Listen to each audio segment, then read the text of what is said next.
श्रीगणेशाय नमः।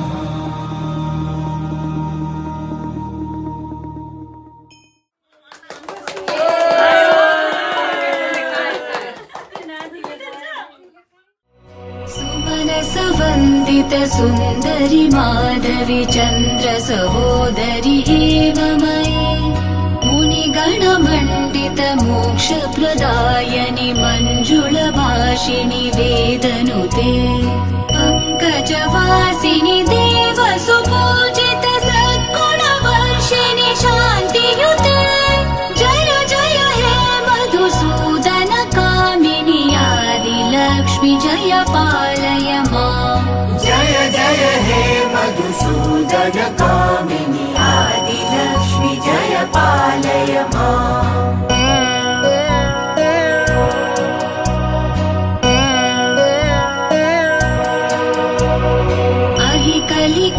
कलिकल्मषनाशिनि कामिनि वैदिकरूपिणि वेदमये क्षीरसमुद्भव मङ्गलरूपिणि मन्त्रनिवासिनि मन्त्रनुते मङ्गलदायिनि अम्बुजवासिनि देवगणाश्रित पादयुते जय जय हे मधुसूदन कामिनि धान्यलक्ष्मि जय पालय माम् जय जय हे मधुसूदन कामिनि धान्यलक्ष्मि जय पालय माम्।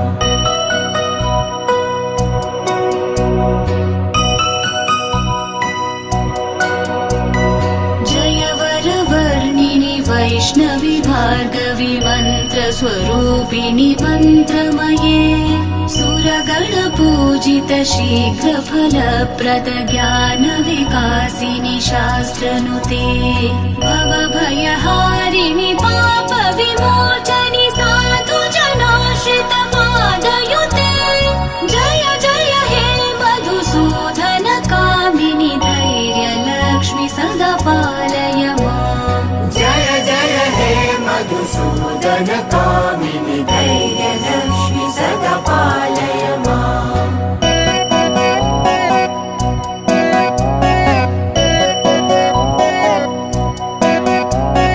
जय जय दुर्गतिनाशिनि कामिनि सर्वफलप्रद शास्त्रमये रथगज दुर्गपदाति समावृत परिजन मण्डित लोकनुते हरिहर ब्रह्म सुपूजित सेवित तापनिवारिणि पादयुते जय जय हे मधुसूदन कामिनि गजलक्ष्मी जय पालय माम् जय जय हे मधुसूदन कामिनि गजलक्ष्मी जय पालय